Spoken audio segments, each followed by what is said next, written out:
Pakistan, which has an election on February 8th, grassroots members of the PTI, which is the kind of the biggest kind of party, opposition party in Pakistan, are just being arrested en masse when they sign up just to run for like lower level offices.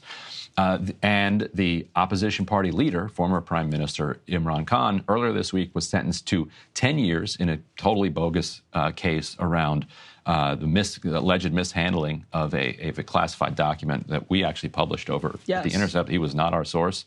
He had nothing to do with it. They never proved he did. It was complete kangaroo nonsense. And then today they sentenced him to an additional 14 years for another completely ridiculous case. This one is like a state gifts case. So for background, Imran Khan was a famous cricketer, extraordinarily wealthy. His next phase in his career after cricket was as a philanthropist. That's how he became doubly popular in Pakistan, building hospitals, universities, etc. And so then they charged him with taking gifts from like foreign, like say Pakistan goes on the Pakistan Prime Minister goes to like Bangladesh and they give him like some gift, like a watch or something. Yep. They are accusing him of like keeping this stuff illegally. He says he did all the paperwork. The idea that a guy who is like massively rich and a philanthropist is trying to like pilfer a watch is as absurd as you can imagine. He was tried in secret. Like nothing about the case made any sense.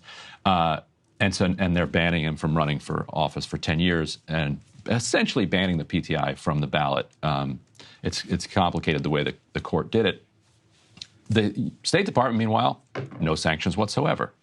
So yesterday at the State Department briefing, there were a lot of questions that were thrown at Matt Miller about this. And here's how I framed it to him, and here's his response. As you said earlier, that's a matter for the Pakistani courts.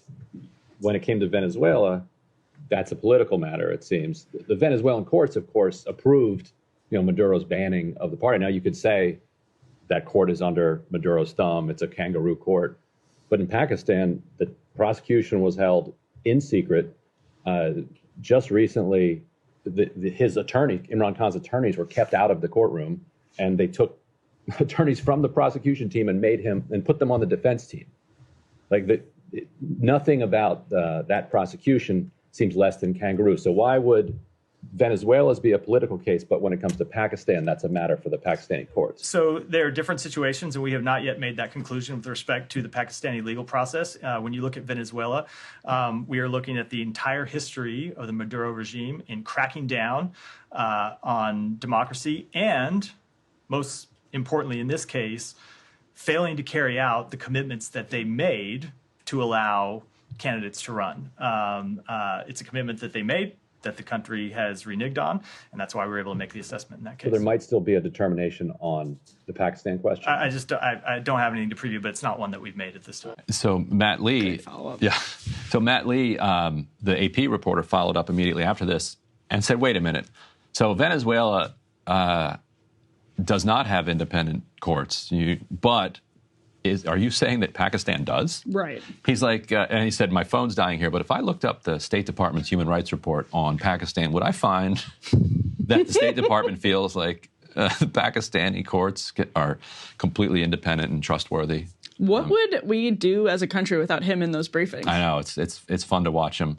I'm glad you're in there now too. You've started going a lot more frequently. Yeah, it's great. It's great to be in there. They don't necessarily answer the questions, but you can put things to them and hear how they respond.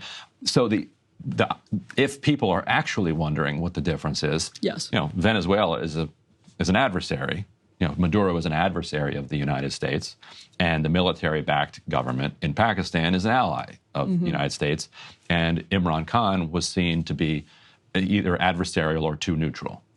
And we wanted him to cooperate on weapons production because we were in a hot war with Russia. Yeah, he famously gave this speech to a large rally in response to the EU demanding and the U.S. Privately demanding that Pakistan support Ukraine and not take what the U.S. called aggressive neutrality when it came to Ukraine and Russia.